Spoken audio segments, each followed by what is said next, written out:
ব্যর্থতাকে কখনোই আত্মহত্যার কারণ হিসেবে নেওয়া উচিত নয়। ব্যর্থতা থেকে শিক্ষা নিয়ে চেষ্টা চালিয়ে গেলে অবশ্যই সাফল্য আসবে। এতক্ষণে নিশ্চয়ই আপনারা বুঝে গিয়েছেন কোন বিষয় আর কার কথা বলা হচ্ছে। দ্বাদশ ফেল অটো চালক থেকে দুদে আইপিএস অফিসার, লড়াইয়ের আরেক নাম মনোজ কুমার শর্মা।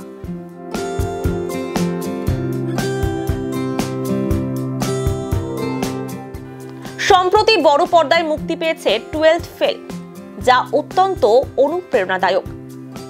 ইতিমধ্যে সিনেমাটি ব্যাপক সাড়া ফেলে দিয়েছে।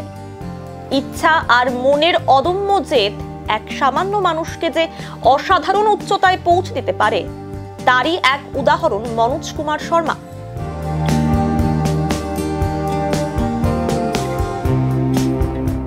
টুকলি করতে না পেরে দ্বাদশ শ্রেণীর পরীক্ষায় পাশ করতে পারেননি মনোজ, আর সেখান থেকে আইপিএস অফিসার।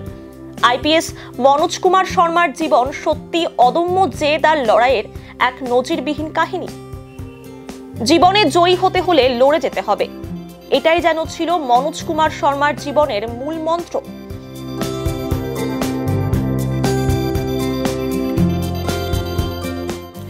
উনিশশো ৭৭ সালের মধ্যপ্রদেশের মোরেনার একটি প্রত্যন্ত গ্রামে জন্ম হয় মনোজ শর্মার।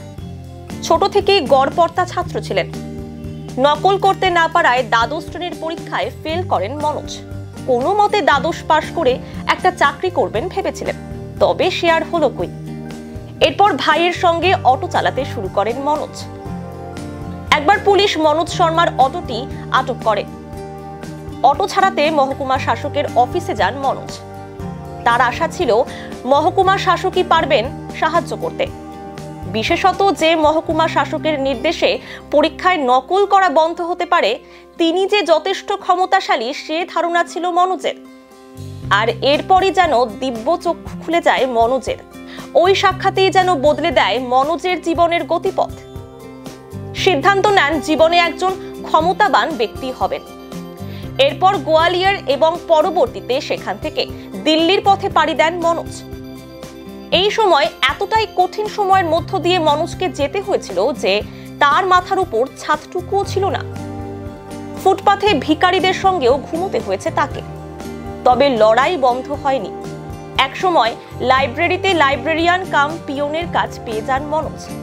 কাজের সঙ্গেই পেয়ে যান প্রচুর বই পড়ার সুযোগ, যা তাকে নতুন দিশা দেখায়। প্রথম থেকে মনোজ কুমার শর্মাকে প্রতি পদক্ষেপে সমর্থন করেছিলেন তার প্রেমিকা। ইউপিএসসি পরীক্ষায় পরপর 3 বার ব্যর্থ। শেষ পর্যন্ত চতুর্থবারে 121 র্যাঙ্ক করেন মনোজ কুমার শর্মা। আইপিএস হয়ে মহারাষ্ট্রে কাজে যোগ দেন তিনি। ইউপিএসসির এই কঠিন লড়াইয়ে সবসময় তার পাশে ছিলেন শ্রদ্ধা। তিনি এখন মনোজের স্ত্রী। শ্রদ্ধা নিজেও রেভিনিউ সার্ভিসেসের অফিসার।